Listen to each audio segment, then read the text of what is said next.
2025년 5월 미국 네브래스카주 오마하에서 열린 버크셔 해서웨이의 연례 주주총회는 단순한 경영 보고의 자리를 넘어 자본주의 역사상 하나의 전환점을 목격한 순간이 되었습니다.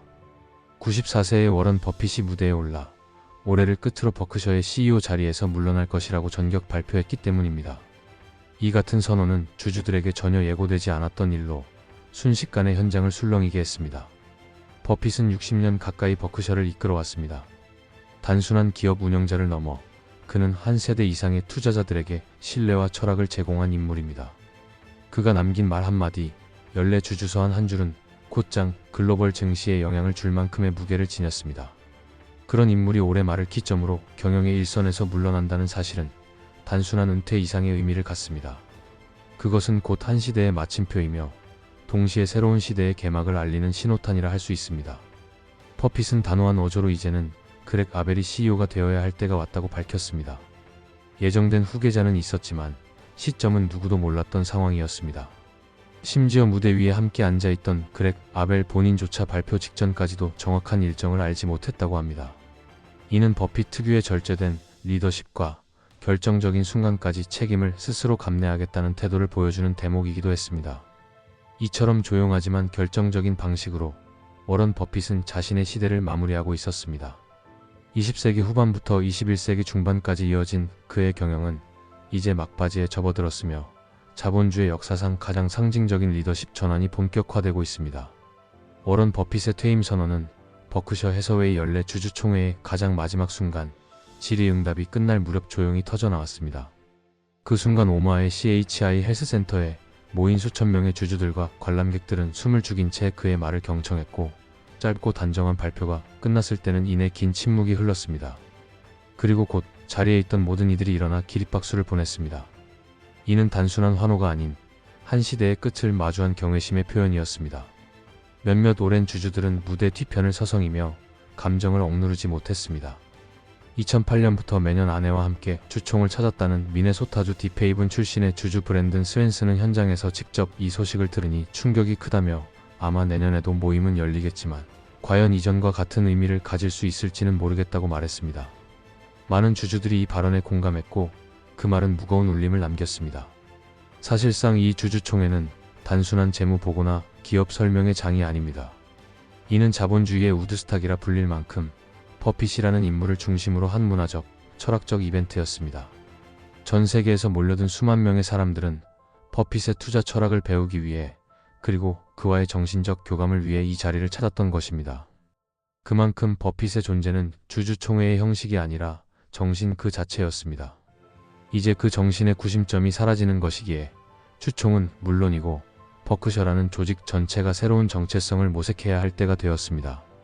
관중석을 가득 메웠던 박수와 감탄, 그리고 뒤이은 침묵은 단순한 감정의 기복이 아니라 모든 이가 이 변화의 중대함을 직감하고 있다는 방증이었습니다.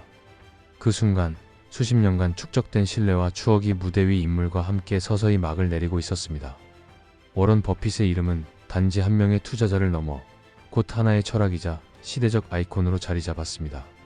그는 1965년 한물간 방직 회사였던 버크셔 해서웨이를 인수하면서 본격적인 기업 경영에 나섰습니다. 당시의 버크셔는 그저 구조조정 대상에 불과한 지방 기업에 지나지 않았지만 버핏은 이 회사를 장기적이고 복합적인 투자 전략의 핵심 수단으로 재편해 나갔습니다. 결과적으로 버크셔는 텍스타일 산업에서 출발해 철도, 보험, 에너지, 유통식품 등 수십 개의 산업을 아우르는 거대 복합 지주회사로 성장했습니다.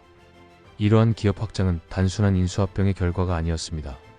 버핏은 철저한 가치 투자를 원칙으로 삼았습니다. 눈에 띄지 않지만 본질적으로 강한 기업, 장기적으로 시장에서 살아남을 경쟁력을 가진 기업에 집중했고 그 과정에서 흔들림 없는 철학과 절제된 판단력을 보여주었습니다.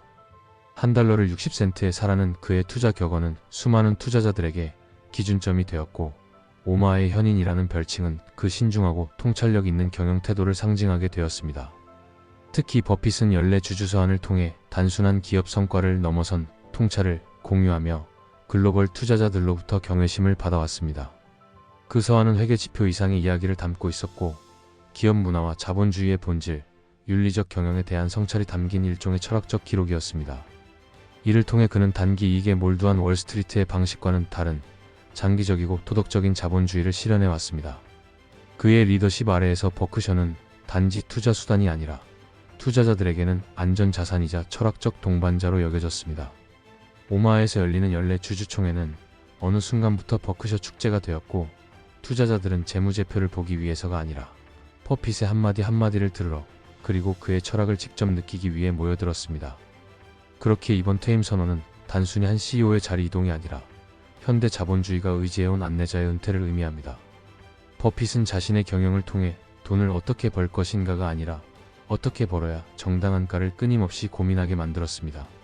그가 남긴 유산은 숫자로 측정될 수 없는 무게를 지니며 앞으로도 오랫동안 경영자들과 투자자들에게 판단의 기준이 될 것입니다. 워런 버핏이 선택한 후계자 그렉 아벨은 전통적인 월스트리트 출신이 아닙니다.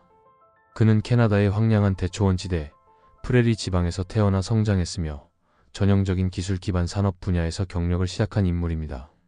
숫자에 강하고 현장을 이해하며 조직을 이끄는 데 있어서 실무적 감각이 탁월하다는 평가를 받아왔습니다. 그의 이력은 금융 귀족이라는 말과는 거리가 멀지만 오히려 그 점이 버핏이 신뢰를 보낸 이유일지도 모릅니다. 그렉 아벨이 버핏의 시야에 들어오게 된 계기는 1999년 버크셔 해서웨이가 미드 아메리칸 에너지에 투자하면서였습니다. 당시 아벨은 이 유틸리티 회사에서 경영진으로 일하고 있었고, 그는 동료였던 데이비드 소콜과 함께 회사를 안정적으로 성장시키는 데 핵심 역할을 했습니다. 이후 에너지 부문에서의 일련의 성공적 인수합병과 사업 확장을 통해 그는 조용하지만 꾸준히 성과를 쌓아갔습니다. 버핏은 그를 주목했고 2018년에는 아벨을 버크셔의 비보험 부문 전체를 총괄하는 부회장으로 임명했습니다. 동시에 버크셔의 이사회 멤버로도 등재되었으며 이는 명백한 신호였습니다. 경영 경험과 사업 확장 능력을 겸비한 아벨이야말로 차기 리더의 자질을 갖춘 인물이라는 점을 버핏은 서서히 공개적으로 암시하고 있었던 것입니다. 결정적 전환점은 2021년이었습니다.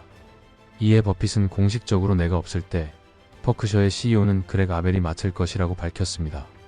당시에도 그는 만약 내가 그렉보다 더 성공할 것이라고 말한다면 내 코가 길어질 것이다 라고 농담 섞인 발언을 하며 전폭적인 신뢰를 드러냈습니다. 이러한 후계 구도는 단순히 내정자 수준이 아니었습니다. 아벨은 이미 지난 수년간 버크셔의 주요 사업을 실질적으로 이끌고 있었고 비보험 부문이라는 회사의 뼈대를 맡아 운영해왔습니다.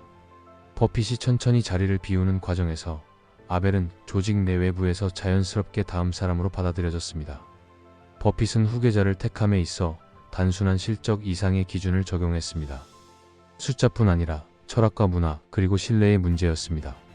그렉 아벨은 그런 기준을 충족시킨 몇 안 되는 인물이었고 이제 그는 그 무게감 속에서 스스로를 증명해야 할 시점을 맞이하고 있습니다.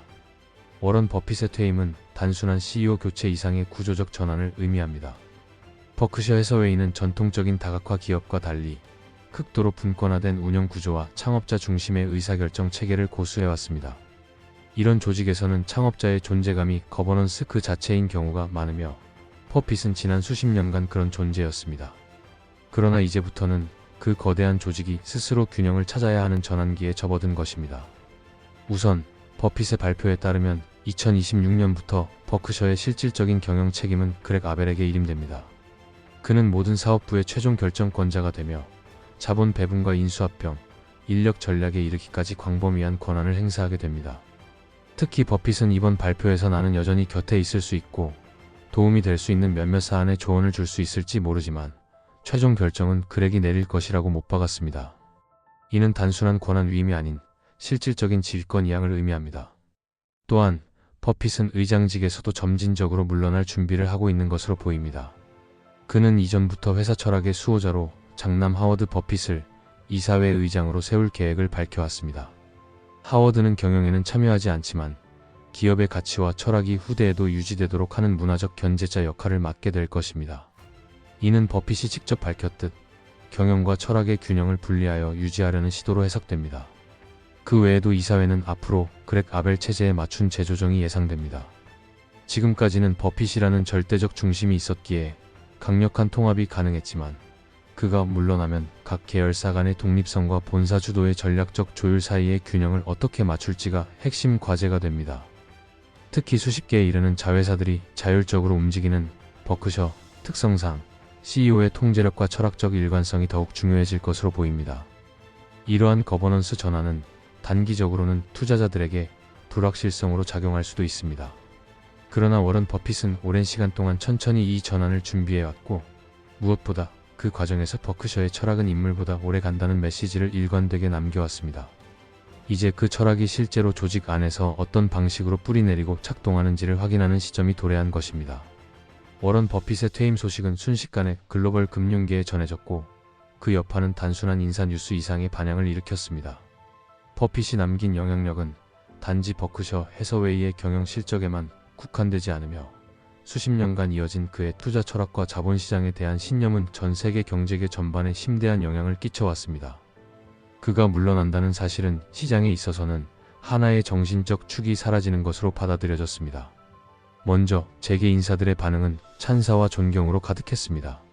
제이미 다이먼 JP모건 체이스 CEO는 워런 버핏은 미국 자본주의와 미국 그 자체가 지닌 최고의 미덕을 상징하는 인물이라며, 성장에 대한 낙관, 정직함, 상식에 기반한 투자로 수많은 기업과 투자자에게 본보기가 되었다고 언급했습니다.